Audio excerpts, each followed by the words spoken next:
무슨 책을 읽느냐도 중요하지만 어떻게 읽느냐가 독서의 깊이를 좌우하더라고요. 책을 제대로 읽으려면 먼저 책이 무엇인지 알아야 하는데요. 우리가 흔히 좋은 책 또는 고전이라 부르는 책들은 사실 모두 초인의 창작물인데요. 초인이 던진 질문과 질문 끝에 창조한 새로운 답이 곧 책의 핵심이기 때문이에요. 그럼 어떻게 해야 저자의 핵심 질문과 답을 보다 수월하게 찾아낼 수 있을까요? 제가 사용하는 정말 보물 같은 도구를 소개해 드릴게요. 어서오세요. 책뚫기의 북라디오에 오신 것을 환영합니다. 책을 많이 읽은 사람 하면 어떤 이미지가 떠오르나요?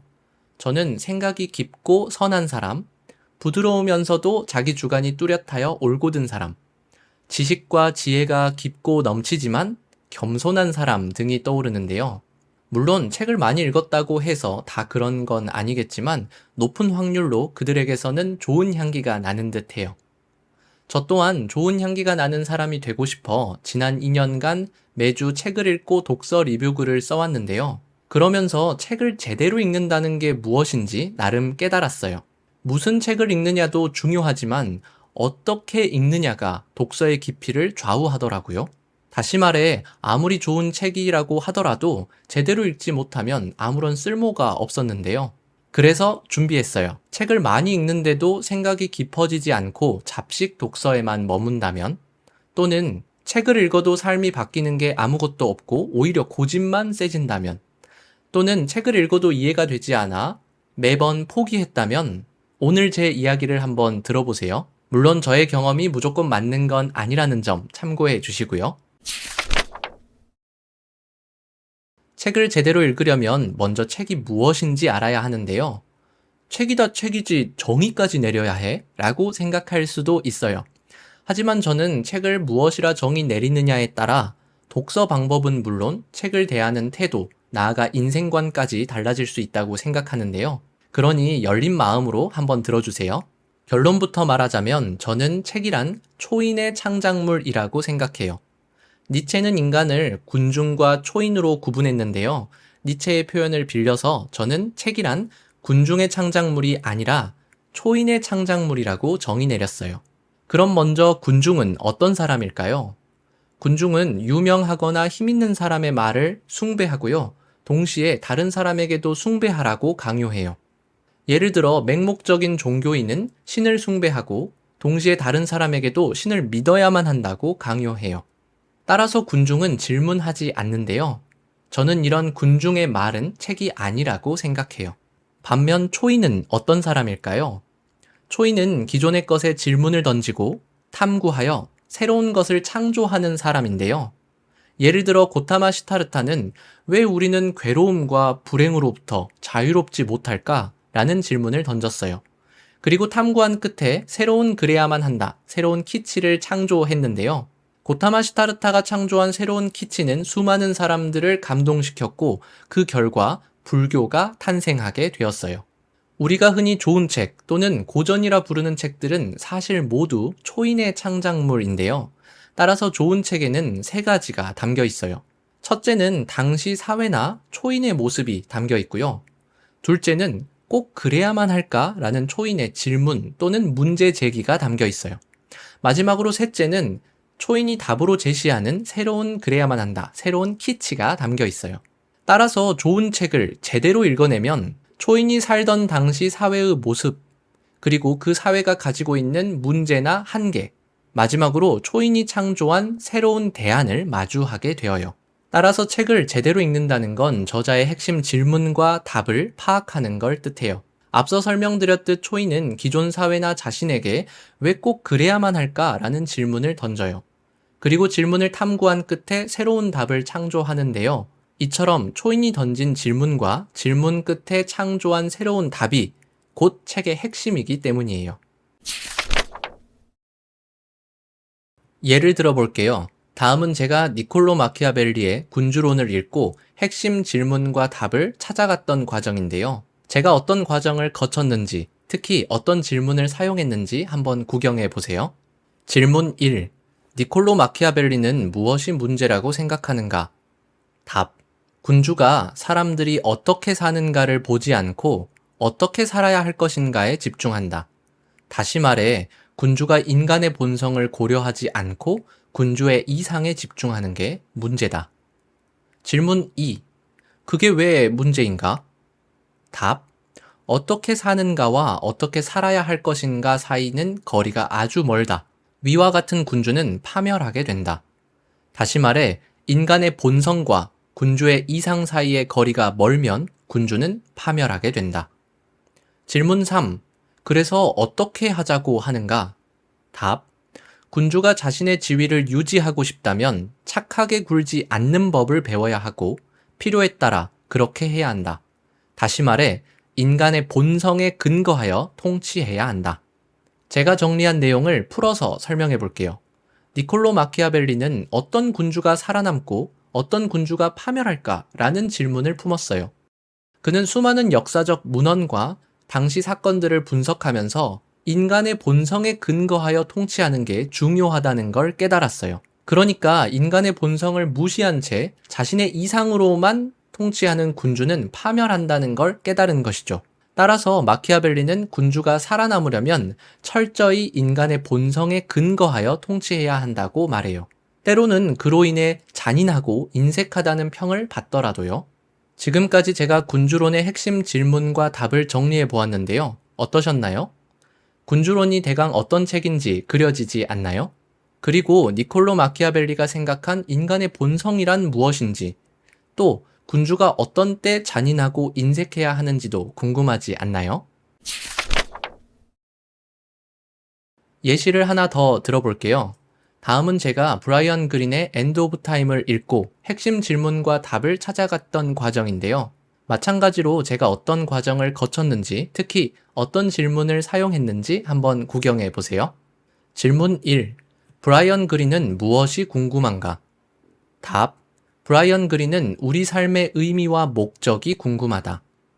질문 2. 기존의 답은 무엇이고 그 한계는 무엇인가? 답. 지금까지 많은 학자들이 인간 행동의 동기를 죽음 인식에서 찾아왔다. 모든 인간은 언젠가 죽는다. 죽음이 두려운 인간은 죽음을 초월하고 싶어 한다. 따라서 인간은 유한한 육체를 초월하여 영원히 기억되고자 정신활동, 즉 창작활동을 한다. 따라서 우리 삶의 의미와 목적은 죽음 초월이라고 할 수 있다. 하지만 죽음 초월만으로는 설명하지 못하는 인간의 행동이 있다는 점이 한계다. 질문 3. 그럼 브라이언 그린은 어떻게 우리 삶의 의미와 목적을 찾자고 하는가? 답. 과학적 탐구 방법, 예를 들어 엔트로피 법칙, 진화론, 양자역학 등의 관점으로 우리 삶의 의미와 목적을 탐구해 보자고 한다. 질문 4. 왜 과학적 탐구 방법인가? 답. 자연의 진리를 담은 물리법칙은 한시적이고 단명한 일상을 초월해 있다. 따라서 물리법칙은 인간이 가진 것 중 영원불멸의 진리에 가장 가깝다. 진리에 가까운 물리법칙으로 인간을 본다면 진정한 삶의 의미와 목적을 찾을 수 있을지 모른다. 풀어서 설명해 볼게요. 제가 생각하기에 브라이언 그린은 독자들이 물리법칙의 눈으로 자기 삶의 의미와 목적을 찾아보길 기대한 듯해요. 왜냐하면 자연의 진리를 담은 물리법칙이야말로 영원불멸의 진리에 가깝기 때문인데요. 그 진리에 기초하여 우리 삶의 의미와 목적을 찾아본다면 보다 분명한 답을 얻을 수 있을 거라 기대하면서요. 지금까지 제가 엔드 오브 타임을 읽고 핵심 질문과 답을 찾아갔던 과정을 보여드렸는데요. 어떠셨나요? 엔드 오브 타임이 대강 어떤 책인지 그려지지 않나요? 또 엔드 오브 타임에 담긴 물리법칙은 무엇이고 그 물리법칙으로 바라본 우리 삶의 의미와 목적은 어떤지 궁금하지 않나요? 좋은 책이란 초인의 창작물이기 때문에 좋은 책을 제대로 읽어내려면 저자의 핵심 질문과 답을 파악해야 해요. 그럼 어떻게 해야 저자의 핵심 질문과 답을 보다 수월하게 찾아낼 수 있을까요? 제가 사용하는 정말 보물 같은 도구를 소개해 드릴게요. 이는 아사다 스구루의 책 한 줄 정리의 힘에서 발견했는데요. 먼저 관련 구절을 읽어드려 볼게요. 핵심은 what, why, how 라는 세 개의 의문문을 해결할 수 있도록 사고를 정리하는 것이다. 이 세 개의 의문이 해결되면 충분히 설명할 수 있는 수준이 되지 않겠는가? 저는 저자의 핵심 질문과 답을 파악할 때 세 개의 의문사를 활용하는데요. 바로 무엇, 어떻게, 왜예요. 이 세 의문사는 책의 핵심을 파악할 때뿐만 아니라 생각과 관련된 모든 곳에 유용한 도구인데요. 무언가 고민이 있고 사유가 필요할 때면 무엇, 어떻게, 왜를 이용해 질문을 만들고 그 질문에 답을 해보세요. 별거 아니라 생각할 수 있는데요. 진짜 강력한 도구니 추천드릴게요. 하여튼 저는 저자의 핵심 질문과 답을 파악할 때 이 세 개의 의문사를 활용해요. 이 세 의문사를 활용하면 저자의 핵심 질문과 답을 비교적 논리정연하게 파악할 수 있는데요. 예를 들면 다음과 같은 질문 세트를 만들어 볼 수 있어요. 저자는 무엇이 문제라고 생각하는가? 저자는 그게 왜 문제라고 생각하는가? 그래서 저자는 어떻게 하자고 하는가? 또는 다음과 같은 질문 구성도 가능해요.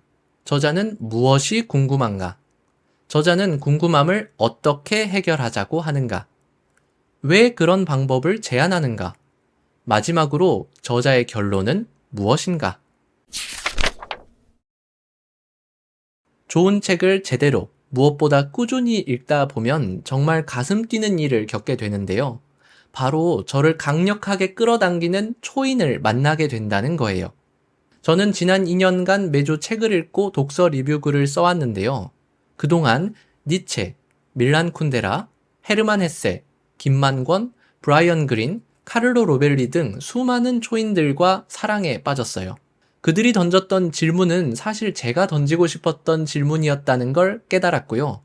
그들이 창조한 답 덕분에 저는 새로운 세상을 꿈꾸게 되었어요. 저는 앞으로도 좋은 책을 찾아 제대로 읽을 거고요. 동시에 제가 꿈꾸는 제3의 장소, 사이공간 틈새라는 공간을 창조할 거예요. 많은 사람들이 사이공간 틈새에 놀러와 책을 읽고 커피를 마시고 대화를 나누며 친구가 될 거고요. 주기적으로 독서 모임, 책 출간 기념회, 각종 워크숍 및 세미나가 열릴 거예요. 나아가 다양한 새끼 모임이 터져나와 프로가 아니어도 자아 실현을 할 수 있는 아마추어리즘이 실현될 거예요. 언젠가 사이공간 틈새에서 구독자님들을 만나는 때도 분명 오겠죠? 그런데 그렇게 하려면 돈이 많이 들더라고요. 여러분, 구독과 좋아요로 저 좀 도와주세요. 오늘 제가 준비한 이야기는 여기까지예요. 오늘은 제가 지난 2년간 책을 읽고 글을 쓰며 터득한 올바른 독서법에 대한 이야기를 해보았는데요. 어떠셨나요? 재미있으셨나요? 제가 깨달은 독서법은 이 외에도 생각 그물을 이용한 독서법, 그리고 결론 우선형 글쓰기 템플릿이라는 노하우도 있는데요. 기회가 되고 또 많은 분들이 성원해 주시면 다음에 영상으로 준비해 볼게요. 지금까지 책뚫기의 북라디오를 들어주셔서 감사합니다. 구독과 좋아요로 제 마음을 뚫어주세요. 그럼 다음에 또 와요. 안녕.